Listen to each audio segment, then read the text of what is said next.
전진을 위하여라는 제목으로 하나님의 말씀을 전하도록 하겠습니다. 코로나19가 우리나라에서는 생각보다 쉽게 끝날 것으로 방심하였더니 전국의 학교들의 개학이 또 2주간 연기되려고 하는 그런 상황을 우리는 또 맞이하고 있습니다. 그리고 확진자 중에 거의 90%에 육박하는 그런 인원이 수도권에 집중되어 있고, 그리고 수도권에 사는 사람들이 굉장히 불안을 느끼는 그러한 어려운 시기를 우리는 겪고 있습니다. 그런데 또 유일하게 우리나라만 이렇게 잘 대응하고 있다는 소식도 듣습니다. 그리고 다른 나라들은 우리는 이제 개학을 할 수 있을 것인가 없을 것인가 이것을 놓고서 이게 고민하는데, 다른 나라들은 상황이 굉장히 악화되어 있고 감염자의 숫자가 그 나라의 의료 체계가 도저히 감당할 수 없을 만큼 이렇게 심각한 상황이다라는 소식도 우리는 듣고 있습니다. 지난 2018년에 성공적인 남북 정상회담 이후로 갈등이 있었던 대만과 중국 그리고 파키스탄과 인도가 대화의 소식들을 속속 이렇게 내놓는 듯 했지만 다시 내전과 전쟁과 갈등이 멈추지 않았던 것을 우리는 보았었습니다. 그런데 코로나19가 걷잡을 수 없이 커지자 사우디와 예멘 그리고 이스라엘과 팔레스타인, 시리아는 잠정 휴전을 선언하였고, 인도와 파키스탄도 전쟁을 거의 멈춘 상황입니다. 그리고 미얀마와 콜롬비아 그리고 남아공에서도 정부군과 반란군의 그런 싸움이 멈춰 있는 그런 상황입니다. 그리고 아프리카에서는 부족끼리 서로 죽이던 사람들이 지금은 서로 코로나에 걸려서 죽지 말라라고 하면서 서로를 도와주고 아껴주고 있는 상황도 있다라는 그런 소식들이 들려오고 있습니다. 그 무엇도 막지 못했던 이 전쟁을, 이 갈등을 이 코로나19가 멈추고 있다라는 소식이 이렇게 들려지면 한편으로는 기분이 묘해집니다. 코로나19가 우리 잘 맞고 있는 우리들에게는 우리 나름대로 사회적 거리두기와 개학 연기 등의 그런 어려운 상황들을 발생시키지만, 조금 더 큰 세상에서는 그 누구도 해내지 못했었던 그러한 전쟁들을 멈추는 그러한 역할을 하고 있다라는 것이죠.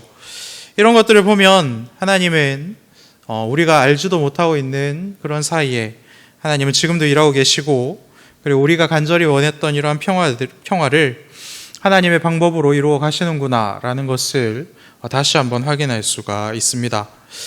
우리가 누렸던 별탈 없는 무탈한 일상이 온 세계에 더 많은 사람들에게 허락되기 위해서 우리는 더욱 노력하고 기도해야 될 줄로 믿습니다. 그리고 그것을 위해서라면 코로나19라도 사용하셔서 하나님께서 이렇게 행하시는 것들을 보고 하나님은 이렇게도 일하실 수 있는 분이구나 라는 것을 확인하고 그 크신 하나님을 더욱더 찬양할 수 있는 그런 믿음을 가져야 될 줄로 믿습니다. 우리가 간절하게 원하고 있는 이러한 평화 그리고 무탈한 일상의 가치, 이것을 우리가 정확하게 알고 있는 이유는 무엇입니까? 우리는 100년 전에는 나라를 잃었었고, 그리고 68년 전에는 같은 민족끼리 전쟁을 했었던 그런 나라이기 때문입니다. 거의 70년 전에는 말이죠. 한 세기 전의 치욕과 눈물의 역사를 우리는 잘 기억하고 있고, 그 역사를 잊지 않고 미래를 대비하는 힘이 우리들에게는 있습니다.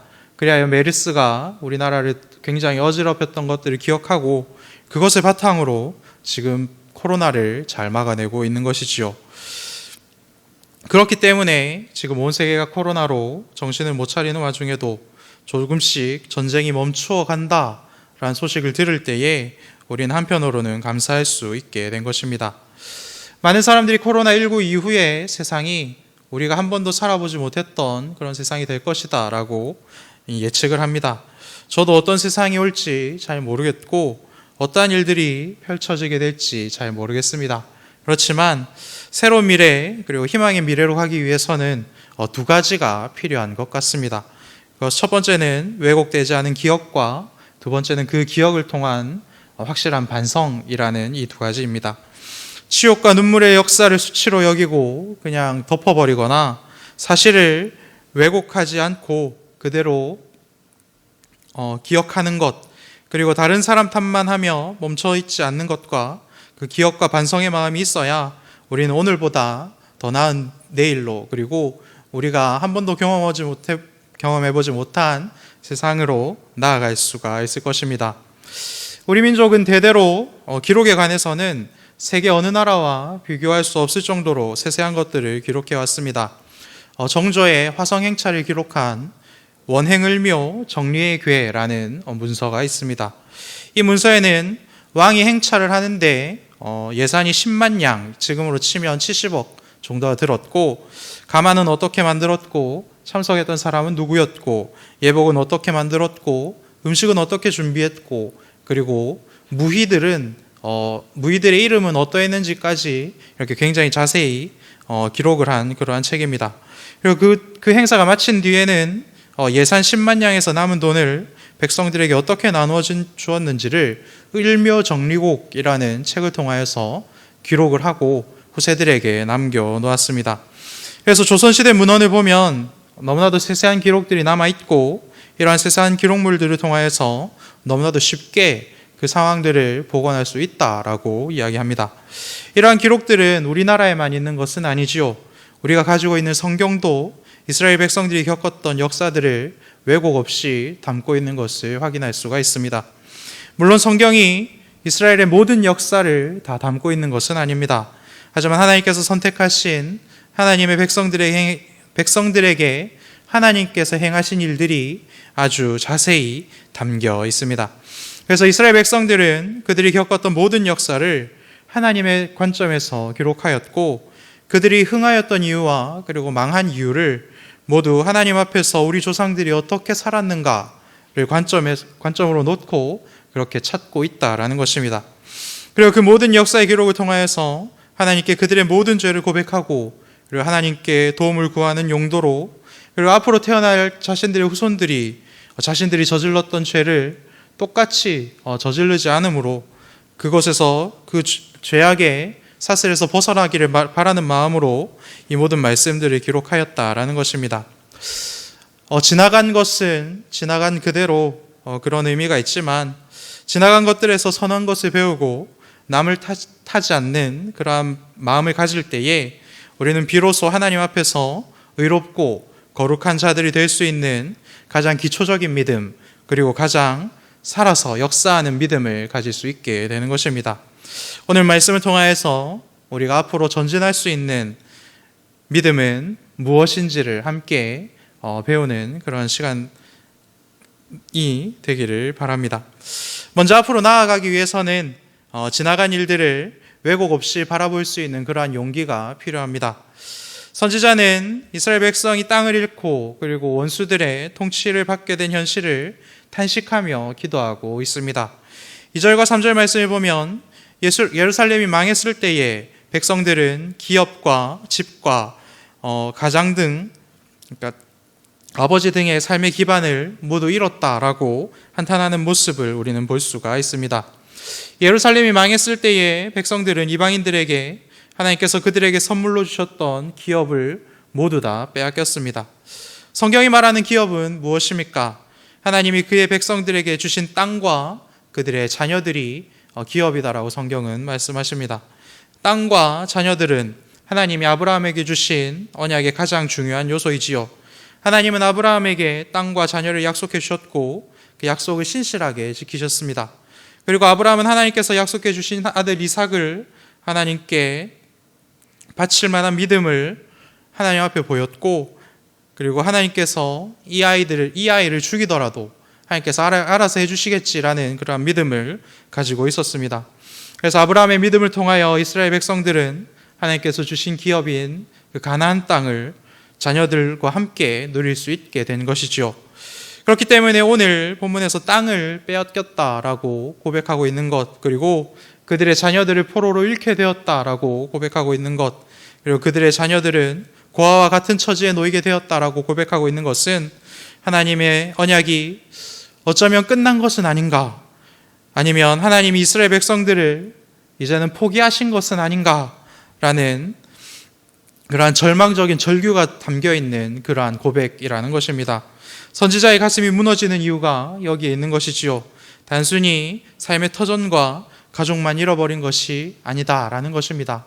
물론 지금 당장 우리 집을 잃어버리고 길거리로 내쫓기게 된다면 우린 너무나도 큰 어려움을 느끼게 될 것이지만, 하지만 그것은 잃어버려도 되지만 우리가 잃어버리지 말아야 될 하나님을 잃어버린 것은 아닌가라는 그러한 두려움이 오늘 본문의 선지자에게 있었다라는 것입니다. 하나님의 언약 백성으로서의 그 자격이 혹시 박탈된 것은 아닌가? 우리가 아담과 하와가 하나님의 나라에서 쫓겨났던 것처럼 우리가 하나님의 나라에서 쫓겨난 것은 아닌가?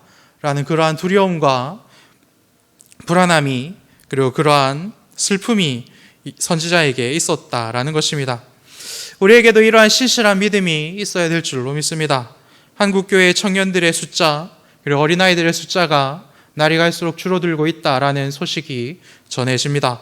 그리고 코로나19가 시작된 이후로 굉장히 많은 교회들이 회복하지 못하고 있고, 그리고 어떻게 이것을 다시 되돌릴지 모르겠다라는 그런 소식들이 들려오고 있습니다.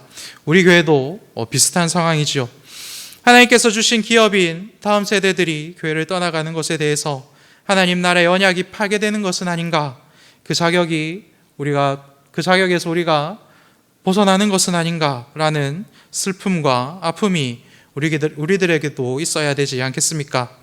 더욱 슬프고 애통한 마음으로 우리의 유일한 희망이 되신 하나님께 이러한 것을 붙들고 간절히 애통하는 마음으로 기도할 수 있는 여러분들이 되시기를 바랍니다.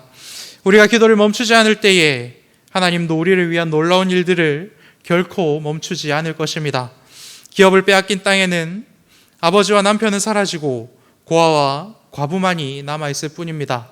하지만 우리가 기도할 때에 하나님께서는 그 땅과 그 상황을 이용하셔서라도 그것들을 회복시킬 수 있는 분이라는 것을 믿을 수 있는 믿음이 우리들에게 있기를 바랍니다. 고아와 과부는 이스라엘에서 가장 사회적으로, 경제적으로 소외된 계층입니다. 이제 예루살렘은 누군가의 도움 없이는 스스로는 단 하루도 생존할 수 없는 그런 상황이 되어버렸다라는 것을, 비참한 존재가 되었다는 것을 선지자는 우리들에게 알려주고 있는 것이지요. 이 땅의 교회가, 그리고 우리 서울시민교회의 내일이 저런 모습이 아니기를 간절히 바랍니다. 스스로 자족하며 건강한 교회, 꾸준히 성장하는 교회, 아이들의 목소리와 청년들의 섬김이 끊이지 않는 교회, 그리고 본이 되는 어른들의 헌신적인 가르침이 있는 교회가 바로 우리 서울시민교회와 이 땅의 한국교회가 되기를 간절히 소망합니다. 사절을 보면 삶의 기반에 상실한 유다 백성들은 의식주 문제까지도 이방 나라의 통제를 받게 되었음을 이야기해 주는 것을 확인할 수 있습니다. 자유를 잃어버렸고 주권을 잃어버린 자들의 당해야 되는 비참함이 얼마나 비참한지를 알려주는 것이죠. 전쟁에서 패하고 유다 백성들은 이제는 돈을 주고 물과 땔감을 구해야 하는 처지가 되었습니다. 우리도 이제 최근에는 물을 돈 주고 사 먹는 것과, 그리고 물을 이렇게 마시기 위해서 정수기를 돈을 주고 이렇게 설치해서 사용하는 것이 일반화되었지만, 제가 어릴 때만 해도, 그러니까 몇십 년 전만 해도 돈을 주고 물을 마신다, 그리고 돈을 받고 물을 판다 라고 하면 굉장히 이상한 사람처럼 보았던 그런 때가 있습니다. 우리나라 사람들에게 물은 그냥 주는 것이다 라는 인식이 있기 때문에 그렇겠지요. 누구에게라도 물 한 모금 정도는 줄 수 있다 라고 우리는 생각하며 살아왔습니다. 그렇기 때문에 대동강물을 팔아먹은 봉이 김선달을 우리는 팔지 말아야 할 것을 판 사람의 대명사로 여기는 것이지요. 본문의 시대에도 마찬가지였던 것 같습니다. 목숨과 관련되어 있는 이 물까지도 사 먹어야 한다는 것은 굉장히 이례적인 일이고 슬픈 일이라는 것입니다. 이것은 나라를 잃은 백성들이 최소한의 생필품도 없어서 굉장히 궁핍함에 처해 있다는 것을 알려주는 것이고, 또한 하나님께 받았던 그 땅이 이제는 그들의 것이 아니라 남의 것이 되었다라는 것을 알려주는 그러한 말씀이기도 합니다. 내 땅이 아니기 때문에 그 땅에서 나는 모든 것을 주인에게 이제는 값을 치르고 얻어야 되는 그러한 슬픈 상황에 놓여 있게 되었다라는 것이지요. 그래서 나라가 망했다, 그리고 나라를 빼앗겼다라는 것이 얼마나 슬프고 괴로운 일인지를 우리들에게 보여주고 있는 것입니다. 또한 이스라엘 백성들은 모든 것을 착취당했고, 그들의 주인의 뜻에 따라 강제 노역을 해야 되는 그러한 처지에 놓였습니다. 그들은 조금도 쉴 수 있는 여유를 주지 않았고 그들을 계속해서 부려먹었습니다. 그래서 이스라엘 사람들은 다시 노예 신분으로 돌아가게 된 것이죠. 여러분 잘 알고 있듯이 이스라엘은 하나님께서 애굽에서 노예 생활하던 자들을 구출해내시고 그들에게 하나님의 자유를 주시고 하나님께서 나라를 만들어 주셔서 함께 살았던 사람들입니다. 그런데 바벨론에 의해서 포로 생활로 다시 돌아가게 되었고 다시 노예라는 비참한 상황으로 돌아가게 된 것이지요. 그리고 그들의 비참함을 더욱더 비극적으로 만드는 사람들이 있었다라고 오늘 본문의 선지자는 기록합니다. 8절에서는 종들이라는 사람들이 그들을 힘들게 했고 그리고 9절과 10절에서는 광야의 칼이라는 자들이 그들을 더욱 힘들게 했다라고 우리들에게 알려주는 것을 볼 수 있습니다. 8절에 등장하는 종은 바벨론 정복자들에게 빌붙어서 동족의 노동력과 재산을 탈취하는 그러한 사람들입니다. 좀 순화된 말로는 친바벨론파 사람들이고 그리고 아주 정확하게는 민족 반역자들이다라고 이해하시면 됩니다. 나라가 망해서 정복자들에 의해서 핍박을 당하는 것도 굉장히 슬픈 일인데 같은 나라 사람들에게 수탈을 당하는 것은 더더욱 참을 수 없는 일이 아니겠습니까? 신약에서는 삭개오가 그런 사람이었다라고 우리들에게 알려주고 있지요. 그 사람들은 민족만 배신한 것이 아닙니다. 하나님도 함께 배신한 것이지요.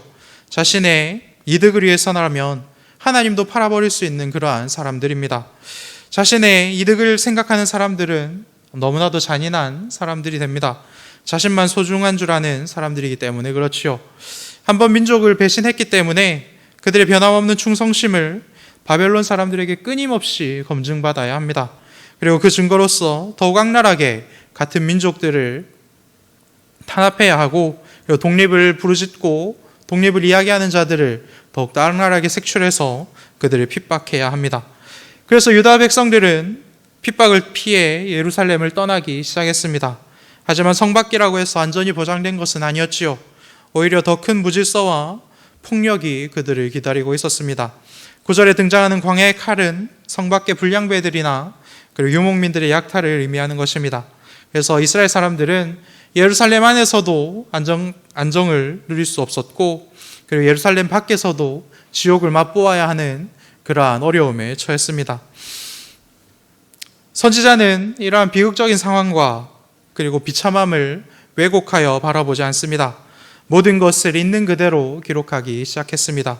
그리고 이 비참한 현실을 허락하신 하나님께 나아가는 모습을 우리들에게 보여줍니다. 때때로 우리들에게도 이렇게 감당할 수 없는 어려움이 찾아오곤 하지요. 그때가 되면 현실을 외면하고 싶고 왜곡하고 싶은 마음이 우리들을 뒤덮곤 합니다. 어떤 사람들은 술을 의지하고 다른 사람들은 그것보다 더 큰 쾌락을 의지하고 그리고 어떤 사람들은 그것을 이기지 못하여서 슬픔에 빠지거나 우울에 빠지기도 합니다. 내 주변의 모든 일들을 외면한 채로 우리가 누릴 수 있는 평안과 평화는 없음을 여러분들 기억하시기 바랍니다. 가려진 평화와 왜곡된 평화는 바닷물처럼 우리들에게 갈증만 더욱더 크게 만들 뿐입니다. 하지만 그 모든 것을 극복하고 한 걸음씩 앞으로 나갈 수 있는 힘은 지금 현재의 모습을 있는 그대로 받아들이는 눈에 있습니다. 인정하는 마음에 있지요. 이 세상에서 유일하게 무거운 짐진 자들아 다 내게로 오라 라고 말씀하신 주님의 그 말씀을 기억하십시오. 하나님이 믿고 모든 슬픔과 아픔과 고통을 하나님께 쏟아내십시오. 그러면 하나님이 우리의 모든 문제를 다 짊어져 주시고 그리고 이겨낼 힘을 주실 줄로 믿습니다. 우리가 제일 못하는 게 하나님 믿는 거 아니겠습니까? 별 볼 일 없는 오빠는 그렇게 잘 믿고 그리고 나 버리고 간 그녀는 그렇게 잘 믿었고 그리고 친구는 그렇게 잘 믿었고 내가 투자한 주식은 그렇게 잘 믿었고 그리고 나에게 사기친 그 사기꾼은 그렇게 잘 믿었으면서 하나님만은 온전히 믿지 못하는 게 우리 모두의 공통적인 모습은 아니겠습니까? 내 마음과 내 현실을 직시하려고 할 때에 나 홀로 모든 것을 감당할 수 없을 것 같은 두려운 마음과 작은 마음이 모두에게 피어납니다. 하지만 지금 내가 처한 모든 상황도 하나님께서 허락하셨고 하나님께서 또한 함께 하심을 여러분들 잊지 마시길 바랍니다. 나의 작은 마음까지도 알고 계시고 꼭 붙들어 주시는 하나님, 그리고 항상 내 곁에 계시는 그 하나님을 바라보실 수 있는 믿음의 눈을 가지시길 바랍니다. 그 믿음의 눈으로 우리들의 모든 현실을 있는 그대로 받아들이기 시작하고, 그리고 모든 그 마음과 그 모든 생각과 모든 상황들을 하나님께 내어놓기 시작할 때 우리들은 앞으로 나아갈 수 있는 것입니다. 우리의 힘으로 나아가는 것이 아니라 하나님께서 우리들을 들쳐업고 앞으로 나가 주시는 것입니다. 그런 은혜를 누리시는 저와 여러분들 되시기를 간절히 바랍니다. 두 번째로, 우리가 앞으로 전진하기 위해서는 남 탓하지 않는 진정한 회개가 있어야 합니다. 선지자는 이 모든 비참함과 비극적인 일들의 원인이 지금 우리들의 죄 때문입니다 라고 고백합니다. 그렇게 하나님께 고백하며 하나님께 긍휼을 구하는 모습을 우리들에게 알려줍니다. 선지자는 1절에서 이렇게 하나님께 기도합니다. 하나님, 우리들을 기억하여 주시고 우리들을 살펴봐 주시옵소서라고 말이죠. 1절에는 세 개의 청유형 동사가 등장합니다. 기억하소서, 보소서, 보소서라고 말이죠. 우리가 가진 개역 성경에서는 보소서라고 두 번 외친 것을 살펴보옵소서라고 번역하였습니다. 이것은 단지 옛날의 일, 그리고 과거의 일을 잊지 말아 주십시오라고 하나님께 부탁하는 것이 아닙니다. 예루살렘이 멸망한 이후에 하나님과 유다 백성 사이에 단절된 이 언약 관계를 다시 회복시켜 주십시오라는 강한 청원이고 너무나도 강한 울부짖음입니다. 그의 백성들이 하나님을 잊고 하나님을 버렸고 하나님의 말씀을 버렸고 하나님을 배신했을 때에 시작된 진노가 지금 우리들에게 임하였습니다. 하나님, 진노 중이신 줄 알고 있습니다. 하지만 다시 한번 하나님의 백성을 기억하여 주시옵소서, 다시 한번 구원을 베풀어 주시옵소서라는 그러한 울부짖음이요 외침이라는 것입니다. 보소서를 두 번 외친 것은 이스라엘이 받은 치욕에 대해 하나님, 이 모든 것들을 바라봐 주시옵소서, 하나님, 우리가 이렇게 어려움을 당하고 있음을 하나님 외면하지 말아 주시옵소서라는 그런 간구라는 것입니다. 이스라엘 백성이 당한 치욕은 하나님이 당하는 불명예이기도 하지 않습니까? 그러니 하나님, 제발 이 아픈 것들에서 벗어날 수 있게 해주십시오라고 하나님을 붙들고 기도하는 것입니다. 선지자가 백성들을 대표해서 하나님께 구하고 있는 것은 무엇입니까?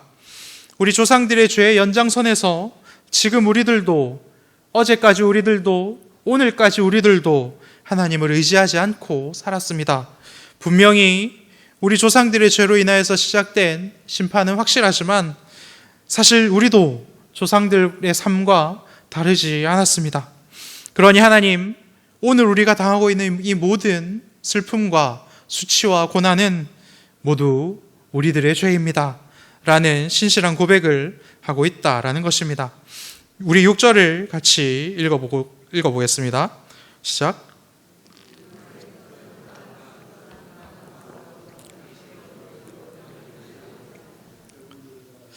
그래서 선지자는 우리가 하나님을 의지하지 않았고 애굽을 의지하였고 아수르를 의지하며 우리의 먹을 것을 구하였던 죄를 지었습니다. 하나님, 그런 우리를 용서하여 주시옵소서라고 오늘 고백하고 있는 것입니다.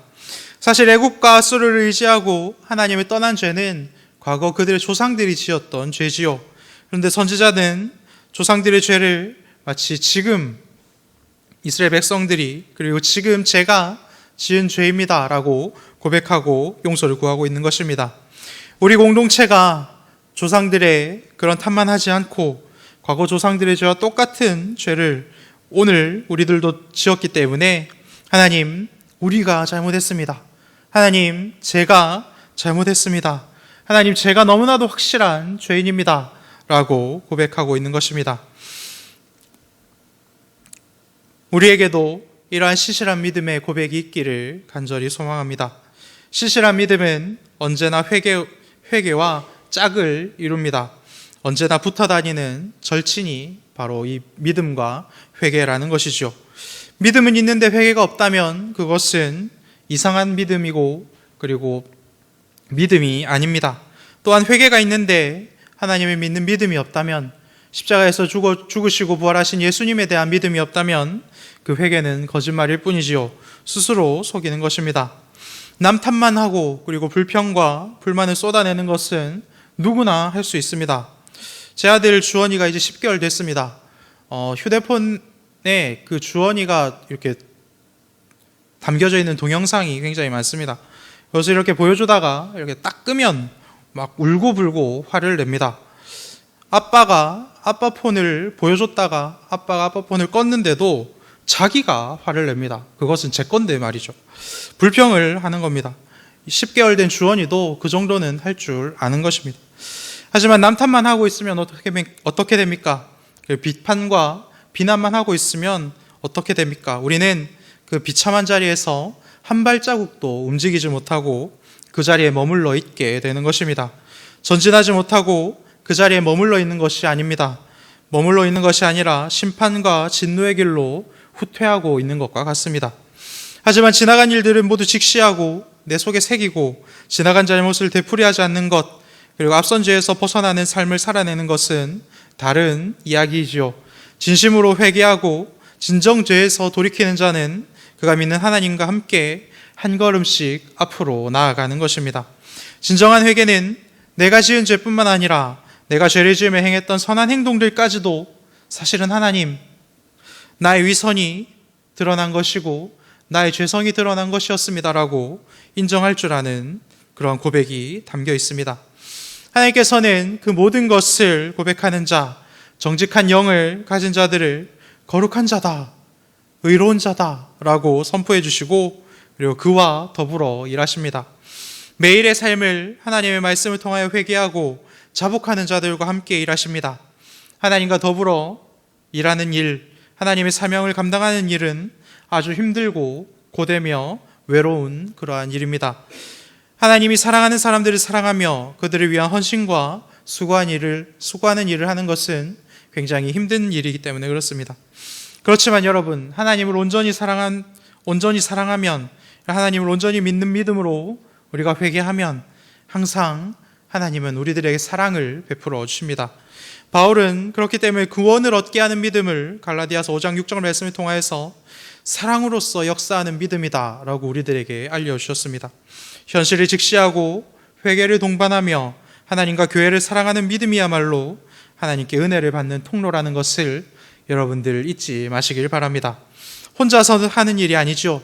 하나님께서 함께 하시고 같은 믿음과 같은 회개를 통해 한 분 하나님을 사랑하는 믿음의 동역자들과 함께 행하는 것입니다. 어려운 시대이지만 하나님께서 허락하신 오늘을 정확하게 바라보고 우리의 모든 죄를 하나님께 고백하는 진실한 믿음과 회개로 하나님과 이웃을 더욱 사랑할 줄 아는 사랑으로 전진하는 우리 서울시민교회가 되기를 간절히 소망합니다.